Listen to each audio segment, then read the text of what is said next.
Men, what is the number one reason for arguments between you and your so? Being hungry and short-tempered. Those Snickers commercials really hit home for us. Dude, my wife and both our kids sometimes just stop and say we're all hangry, let's eat and continue this conversation after food. Turns out there was no disagreement anywhere, we were all just being moody bitches since it's been 8 hours since our last meal. I never realized I was a hangry individual. My BF and I have been dating for 7 months, and any time I am irritable and cranky, he asks me if I'm hungry. I am hungry without realizing it probably 5/10 of the times he asks. Hanger is so real. Money. We both have different ideas on what's worth spending money on. Is it because you both have a savings goal, spending on one person's salary or something else? We are spending on one salary, but it's more like she buys stuff I think is junk, I buy stuff she thinks we don't need like car parts or whatever, lol, it's nothing serious. Allocate discretionary spending money to both of you. Spend it on whatever you want, no questions asked. We're both tired and grumpy. Every argument stems from mental exhaustion on both our parts, which leads to broken communication and short tempers. Same. Literally end arguments sometimes with "we just need to go to bed." In the morning we have a civilized conversation and apologized for the wrongdoings. Do you two have a way to gracefully say "I'm tired and grumpy and can't discuss this right now"? Honestly, it all stems from lack of or piss poor communication. I would say 95% of all the arguments in our past 23 years together have been the end result of us doing things without talking to each other first, reacting to misunderstandings, or something like that. And that other 5% of the time, they could have been squashed before getting to the argument or fighting stages had we communicated better. My wife is a grunter. I ask a question, I get an indecipherable answer. So I ask again and she yells her answer. If she just answered the first time, there wouldn't be any tension. Same. Mine speaks very softly, I ask what? She repeats herself without raising the volume of her voice, which I still can't hear. I either say "I can't hear you" or "what?" Again, she proceeds to yell with frustration. I tell her this very phenomenon and she swears she's not doing it. This happens probably at least once a day. I'm really forgetful. She is not. Oof. Mine was the reverse. And a toxic someone in her family whispering in her ear did not help. She thought I was gaslighting her because she couldn't remember our conversations. I thought she was gaslighting me because I could. This exact thing happened to a friend of mine. Absolutely crazy girl accused him of gaslighting her because he forgot he told her something and started having a meltdown and wailing on him. He just went WTF and took it until she stopped. Then she wanted to bone and he was like "oh no" and skedaddled. Shit was whack. We are very alike, and incredibly stubborn. Deleted. Husband? Is this you? This really hits home, lol. Let me know if any of you guys found a solution to this problem. Very eager to hear it. What's the solution? Her driving. If she was a bird, we would have navigated into the middle of the Pacific Ocean and died. Try driving with a girl with a lead foot and severe ADHD. My best friend is deaf in her right ear. I don't let her drive me anywhere anymore. If we're talking, she will turn and basically look into the backseat so that her good ear is turned towards me. She is very, very bad at staying in her lane when she's spending so much time looking out the back window. Accidental drift all the time. Oh God, my ass is puckering up just reading that. I completely understand your stance. Sometimes it's because I tell her what I think, and other times it's because I don't tell her what I think. Ah, the double-edged sword. Sheesh, let me know when someone figures this one out. Just happened today. Ah, it's not just me. We don't really argue, but when we have to speak to each other about a negative feeling, it's usually poor communication. But there's no shouting and screaming. She's my best mate, why would I shout at her? I guess she feels the same.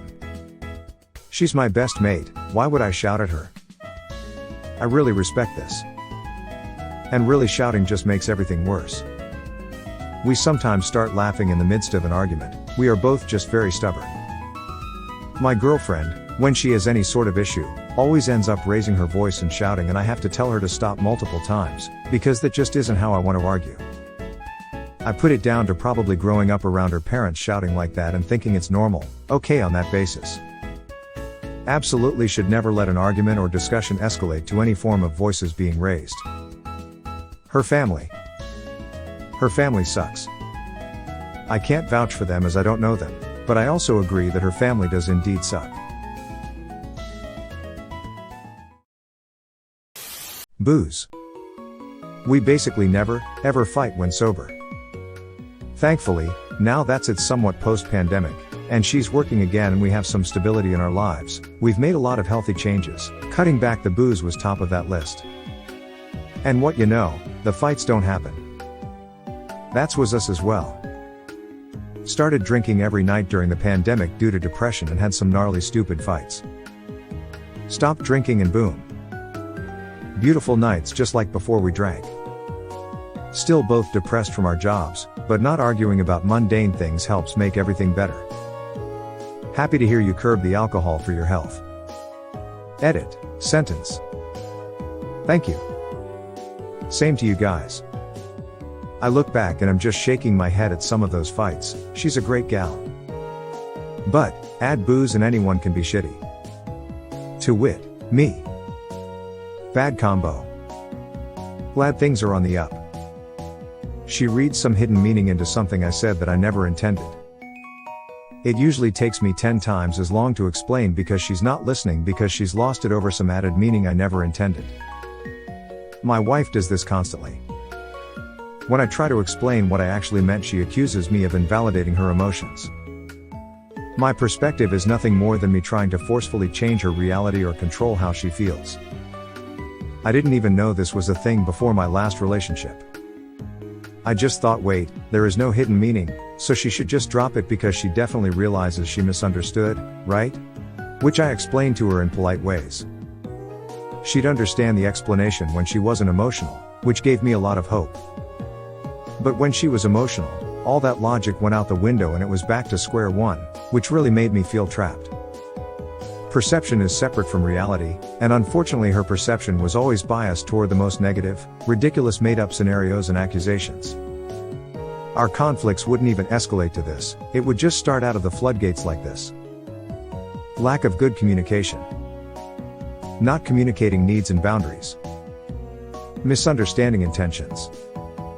I feel like a lack of good communication is the cause of most of our issues, not only relationships but work, politics, etc. 100%. Just broke up with my significant other because of this. Got to the end of the line with it. Too much frustration with promise change that never happened. Communication ambiguities. She says one thing, I receive it differently than intended and vice versa. That's by far the main cause, and it's usually over stupid ass shit like ordering groceries or scheduling activities or events. I tend to be more forward, which can come off harsh. She tends to beat around the bush more and be more ambiguous, which leads me different conclusions than are intended. You are lucky. She gets upset that I sleep with other pillows. Jay Bilzerian, is that you? Lamau. I thought the same. Does she want to cuddle with you and feels blocked by the pillows?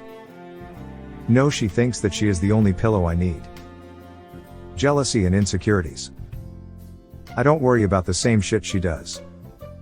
Wife, this is a damn emergency! 1. Me, it really isn't. This is definitely the number one cause between me and my girlfriend. If getting upset and worrying isn't going to fix whatever the problem is, then I just accept it and do what I need to fix it. I don't let it bother me because there's no point in being in a terrible mood for however long it takes to figure it out. She tends to take that as me not caring whatsoever, and so she feels like she needs to explain to me what the problem is even though I already understand it. Actually treating it like an emergency doesn't help either. I started reacting to situations in a similar manner to how she was treating it, and she then got mad at me for overreacting. No, I'm not overreacting, I'm treating the situation exactly like you are. If you think I'm overreacting, you definitely are. Well, this thread is making me feel good about being single on Valentine's Day. I'm over here getting an MRI done on Valentine's, hopefully they don't find anything fucked up in my brain lol. Just the machine and I this Valentine's. GL. If you aren't comfortable being single, you're more likely to get into bad relationships because you'll seek out a bad relationship over no relationship. I'm comfortable being single but sometimes I'm lonely and want somebody.